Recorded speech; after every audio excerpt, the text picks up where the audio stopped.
ऐसे ही वैरायटी की दुनिया में अपना धर्म बहुत अच्छा है। ऐसे भी कई केस हुए हैं कि कई पादरी जो 25-25, 30-30 साल तक ईसाई धर्म का प्रचार किए, उन्होंने जब गीता पढ़ी तो गीता के दीवाने हो गए। वेरी वंडरफुल, नो कंपैरिजन, इसकी कोई तुलना नहीं है कि ये गीता कैसी है, अतुलनीय है।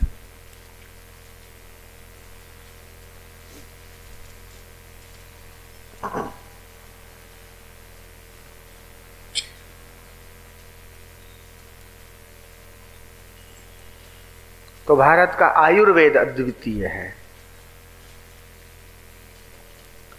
4 तो वेद हैं, यजुर्वेद, ऋग्वेद, सामवेद, अथर्ववेद, और 4 उपवेद हैं, धनुर्वेद जिसमें अस्त्र शस्त्र चलाने की विद्या है, गांधर्व वेद जिसमें राग रागिनियों का ज्ञान है, आयुर्वेद और स्थापत्य वेद जिसके अंदर वास्तुकला आती है। वास्तुकला देखो पूरे विश्व में फैल रही है।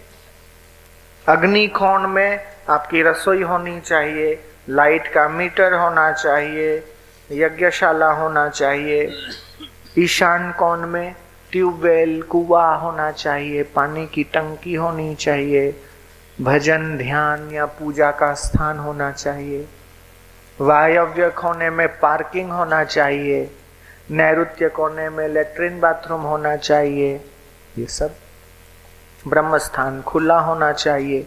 ये सब क्या है? वास्तुशास्त्र है।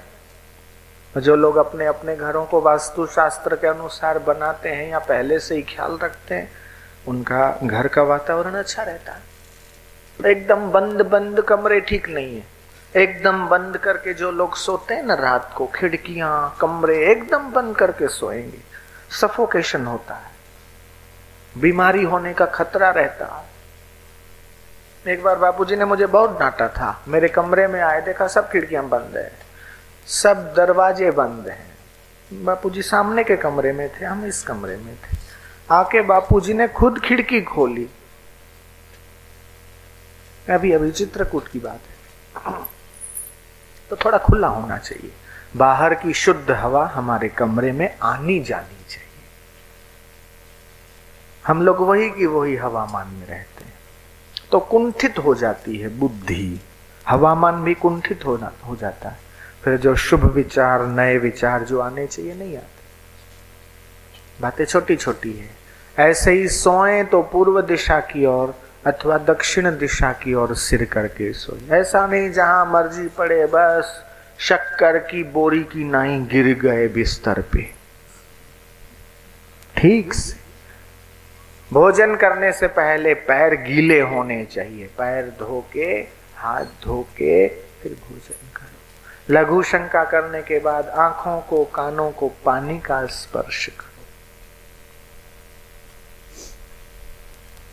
ये सब आहार और विहार। भोजन ठीक हो गया नहीं, व्यवहार भी ठीक होना चाहिए। भोजन करने में सावधानी रखते हैं, हम विहार करने में सावधानी नहीं रखते। देर रात तक पढ़ते रहेंगे, फिर बोलेंगे हमको याद नहीं रहता है। जल्दी उठो। देर सूर्य उग गया, फिर उठेंगे 8-8 बजे उठेंगे। आज हम 4, 4:15 बजे उठ गए, रात को सोने में 10:30 बज गए, फिर भी जल्दी उठे। 9 से 12 बजे तक की जो नींद है ना, बहुत अच्छी होती है। वो 3 घंटे में आपको 5 घंटे का आराम मिलता है।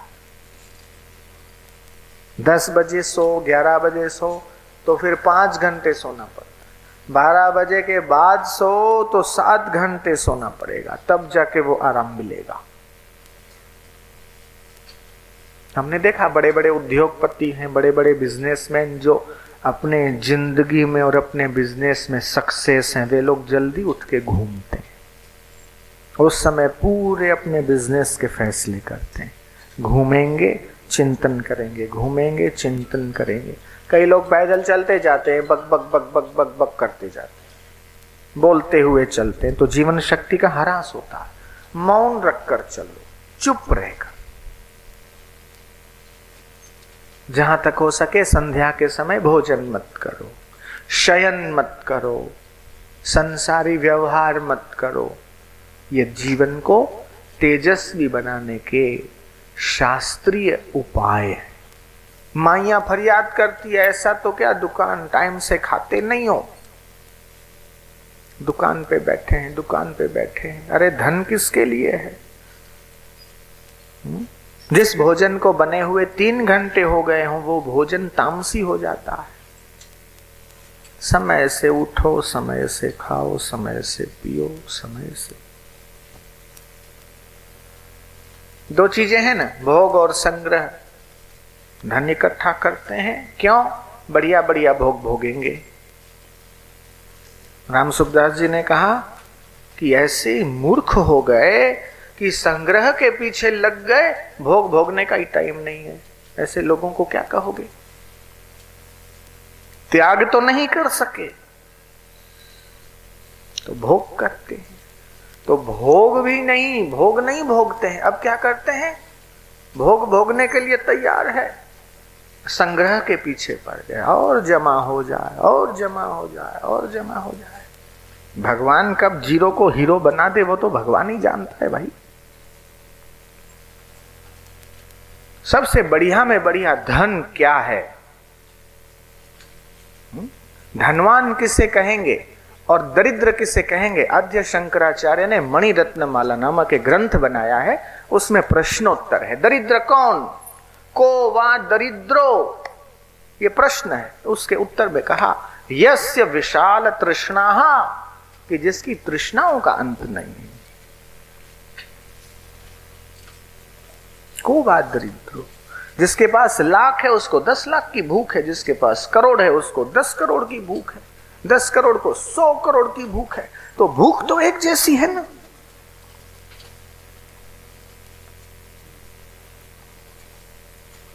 मैं छोटा था ना तो ब्राह्मण हमको, एक बड़े अच्छे आचार्य थे, हमको पढ़ाते थे और सुभाषित के श्लोक हमको पक्के करवाते थे। सप्ताह में 2 घंटे हम पढ़ते थे मात्र। हर रविवार को आते थे, पढ़ाते थे। फिर वो सप्ताह में 2 बार पढ़ाने लगे। उसमें से बढ़िया बढ़िया शास्त्रों के श्लोक और मंत्र और ये सब हमको सिखाते थे। बड़े अच्छे थे, सेवा भावी थे, कुछ लेते नहीं थे। ऐसी ऐसी विभूतियां भी हैं। हमने बहुत कोशिश की उनको धन देने की, उनको ये देने, बोले नहीं, हमको ये नहीं चाहिए, हमको आप चाहिए। हम आप पढ़ते हो, हमसे सीखते हो, यही हमारा सौभाग्य है। अयाचक व्रत, ऐसे ब्राह्मण के रूप में स्वयं भगवान होते हैं। हाँ? ब्राह्मण मद रूपाहा, शास्त्र ने कहा, भगवान बोलते ऐसे ब्राह्मणों को तुम मेरा स्वरूप जानो, जिन्होंने ब्राह्मणों के सिद्धांतों को पाला। हमको बड़ा दुख होता है, ब्राह्मण और नौकरी करे, कितना बड़ा आश्चर्य है। व्यापार करे, अरे ज्ञान में रत रहे, ब्रह्म को जाने, धन संपत्ति तो ब्राह्मण के पीछे पीछे घूमे, वो ब्राह्मण है। ब्रह्मैव जानाति इति ब्राह्मणः। और गुटखा खा रहे हैं, सिगरेट पी रहे हैं, व्यसन कर रहे हैं, तो जाति रह गई।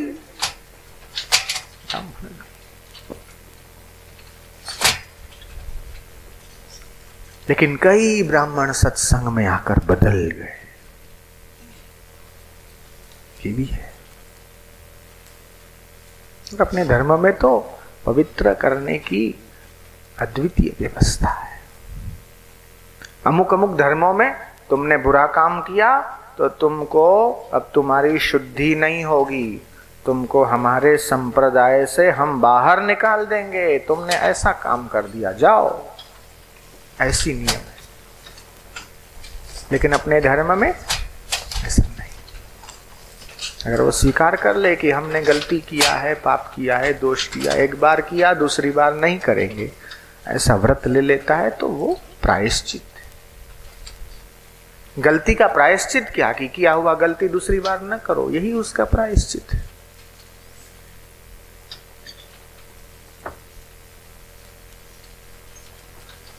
तो वो ब्राह्मण ने, आचार्य ने हमको एक श्लोक पढ़ाया था।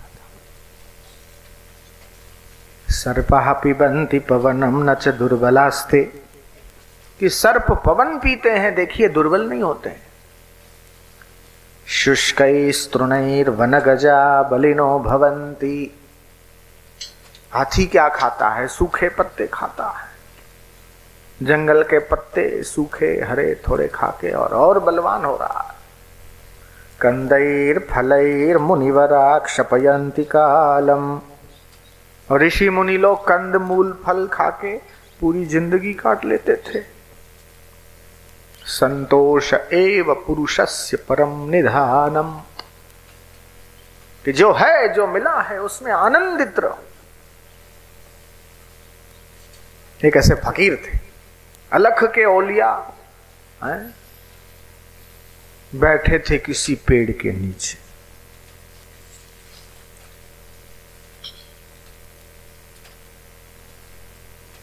और आटा गूंद के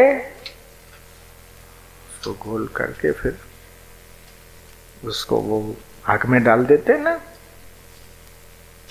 बाटी भी बोलते हैं, ठेठे भी बोलते हैं, कहीं कहीं बाटी को ठेठे भी बोलते, ठेठा सूखा बाटी। सर्दियां थी तो सुबह सुबह का समय था, तो थोड़े लकड़ी भी जला ली अपना। पीठ के ऊपर जरा सूर्य की किरणें भी आ रही थी। सूर्य स्नान करना चाहिए, 20 मिनट 25 मिनट खुले बदन होके सूर्य की किरणों में बैठो। अगर सूर्य ना हो तो अन्न नहीं होगा, जीवन नहीं चलेगा। हम लोग भोजन करते हैं ना, वो वाया एनर्जी अन्न में, फल में, फूलों में सूर्य की शक्ति होकर फिर हम पकाते हैं, खाते हैं, फिर हम पचाते हैं थ्रू एनर्जी। सूर्य के सामने बैठा हो तो डायरेक्ट एनर्जी, हमारे 3.5 करोड़ जो रोमकूप हैं वो शक्ति को खींचते, पाचन बढ़िया होता है, आरोग्य बढ़िया होता है।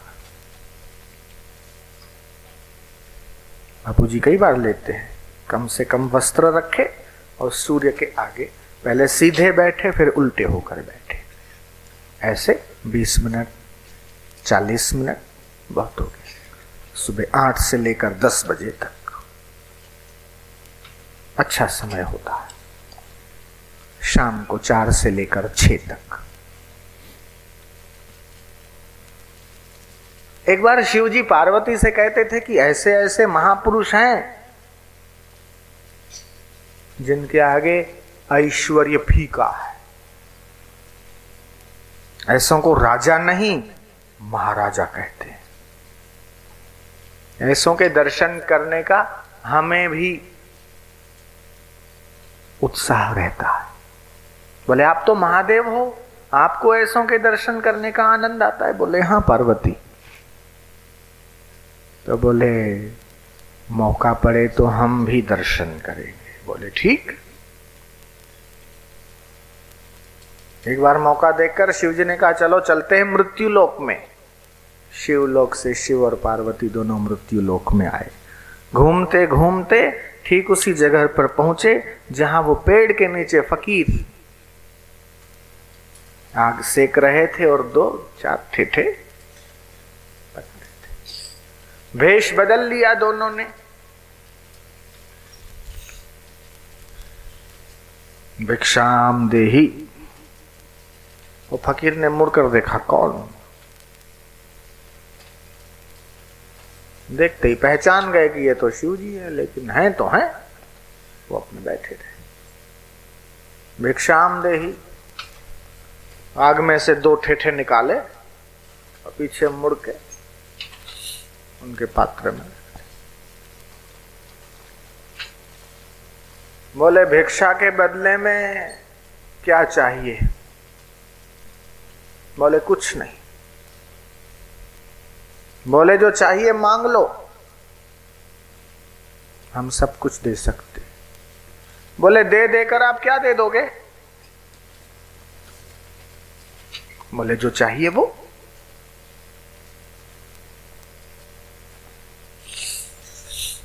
बोले ये जो दिया हुआ भिक्षा है ना वो वापस दे दो।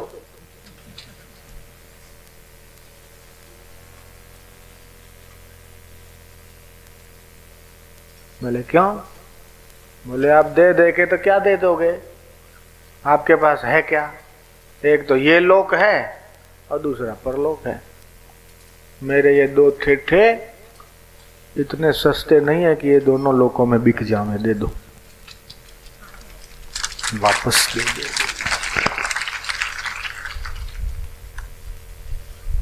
फकीरी की तो ऐसी की कि तेरे दर पे आ बैठे, अमीरी की तो ऐसी की कि सब जर लुटा बैठे।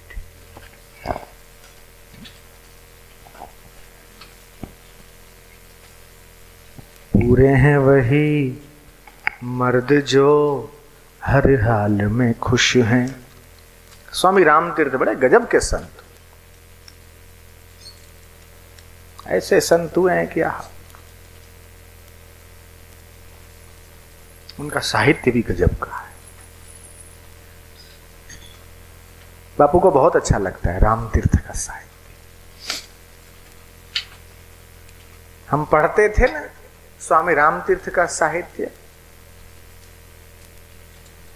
तो 1 घंटा 1.5 घंटा 2 घंटा सुनते ही रहते थे। उन्होंने ये भजन लिखा, मिला अगर माल तो उस माल में खुश हैं, हो गए बेहाल तो उसी हाल में खुश हैं। कभी सोए हाट तो कभी बाट में खुश हैं, पूरे हैं वही मर्द जो हर हाल में खुश हैं। इसी को पंजाब के संतों ने कुछ इस ढंग से गुनगुनाया, वाह वाहरी मौज फकीरांदी, कभी चबावे चना चबीना, कभी लपटा ले खीरांदी। वाह वारी मौज फकीरांदी, कभी तो ओढ़े शाल दुशाले, कभी गुदड़िया लीरांदी। वाह वारी मौज फकीरांदी।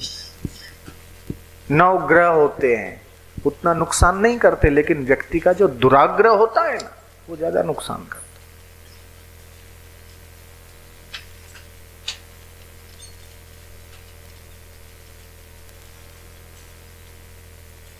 अनाग्रह, दुराग्रह नहीं।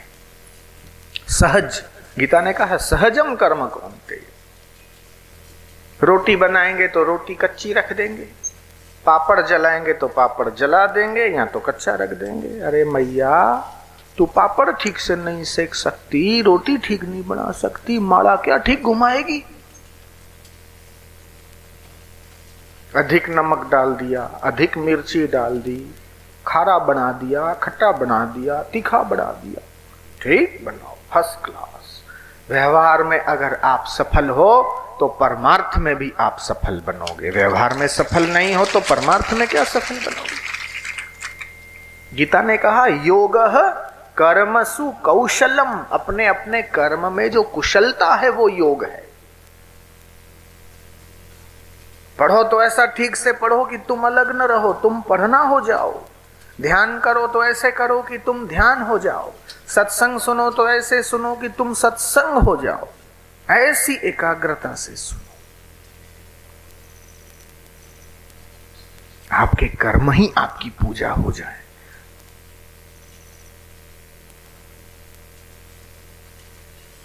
कर्मणा तमभ्यर्चम सिद्धिम विंदति मानवः, मनुष्य अपने कर्म से सिद्धि को प्राप्त करे।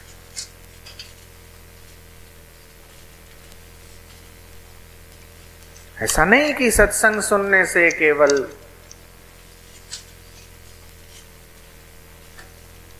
धर्म होता है, अर्थ भी होता है, काम भी होता है, मोक्ष भी होता है, पुरुषार्थ चतुष्टय सिद्ध होते।